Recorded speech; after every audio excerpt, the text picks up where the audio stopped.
அன்பார்ந்த சகோதர சகோதரிகளே, இயேசுவின் நண்பர் ஆவோம் என்ற இந்த நிகழ்ச்சியின் வழியாக இந்த நாளிலும் உங்களை சந்திப்பதில் மகிழ்ச்சி அடைகிறேன். இந்த இறை செய்தியை கேட்கிற உங்களுக்கும் உங்கள் குடும்பத்தில் உள்ள அனைவருக்கும் சமாதானம் உண்டாவதாக.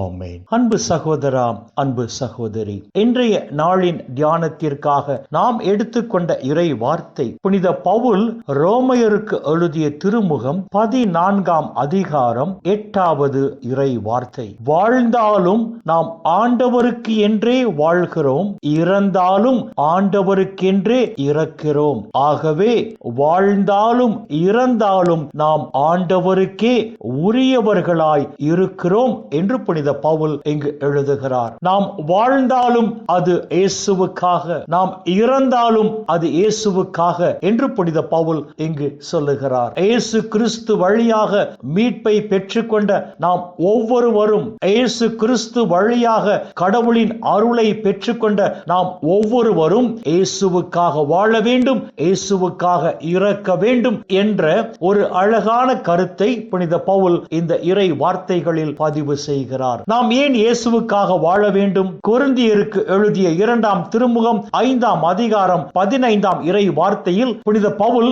இதற்கான அழகான பதிலை தருகிறார். நாம் அனைவரும் இயேசுவுக்காக வாழ வேண்டும் என்பதற்காகத்தான் இயேசு கல்வாரி மலையில் நமக்காக தன்னையே தகன பலியாக ஒப்பு கொடுத்தார் என்று புனித பவுல் அங்கு சொல்லுகிறார். நாம் அனைவரும் இயேசுவுக்காக வாழ வேண்டும் என்பதற்காகத்தான் இயேசு நமக்காக இறந்தார் என்று புனித பவுல் அங்கு தெளிவாக எடுத்து சொல்லுகிறார். நாம் இயேசுவுக்காக வாழ வேண்டும் என்பதற்காக தான் இயேசு இறந்தார் என்று சொன்னால் நாம் இனி இயேசுவுக்காக வாழ வேண்டும் என்றுதான் புனித பவுல் இந்த இறை வார்த்தைகளில் சொல்லுகிறார். நாம் ஏன் இயேசுவுக்காக இறக்க வேண்டும்? என் பொருட்டு தன் உயிரை இழப்பவர் அதை காத்துக் கொள்வார் என்று புனித மத்தேயு எழுதிய நற்செய்தி 10ஆம் அதிகாரம் 39ஆம் இறை வார்த்தை நமக்கு சொல்லுகிறது. அர்த்தம் என்ன? இயேசுவுக்காக நாம் இறக்கும் போது அந்த நிலை வாழ்வை நாம் பரிசாக பெற்றுக் கொள்கிறோம் என்று இந்த இறை வார்த்தை நமக்கு சொல்லுகிறது. இயேசுவுக்காக இறக்க வேண்டும் என்று சொல்லும் போது இயேசுவோடு இணைந்த நிலையில்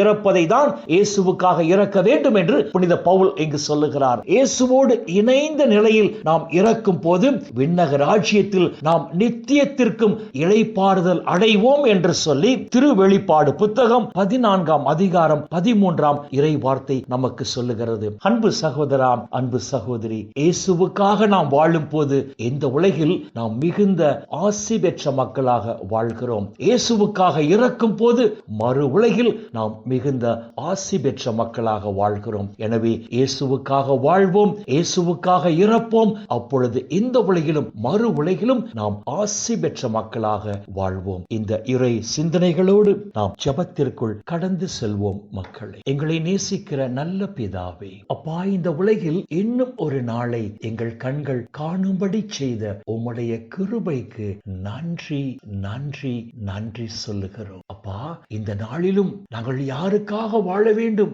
யாருக்காக இறக்க வேண்டும் என்று சொல்லி உம்முடைய உயிருள்ள வார்த்தைகள் வாயிலாக எங்களோடு பேசினீரே டாடி, உமக்கு நன்றி சொல்லுகிறோம். உம்மால் தேர்ந்து கொள்ளப்பட்டு விண்ணக ராஜ்யத்தை சொந்தமாக்கி கொள்ளும்படியாக அழைப்பு பெற்ற நாங்கள் ஒவ்வொருவரும் வரப்போகிற நாட்களில் இயேசுவுக்காக வாழ்ந்து இயேசுவுக்காக இறக்கும் போது அப்பா பிதாவே, இந்த உலகிலும் தேவரீர் எங்களை ஆசீர்வதித்து இந்த உலக வாழ்வின் முடிவில் அந்த நிலை வாழ்வையும் எங்களுக்கு பரிசாக தருவீராக.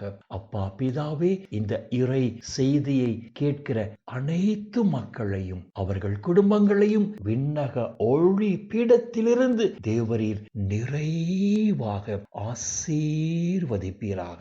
அப்பா பிதாவே, இந்த இறை செய்தியை கேட்கிற உம்முடைய பிள்ளைகள் உம்முடைய நிறைவான ஆசீர்வாதம் வரப்போகிற நாட்களில் எந்த குறையும் இன்றி மன நிறைவோடு, மன மகிழ்ச்சியோடு, மன அமைதியோடு, நலமோடு வாழ கிருபை செய்வீராக. இயேசுவின் பரிசுத்த நாமத்தில் ஜெபிக்கிறோம் நல்ல பிதாவே.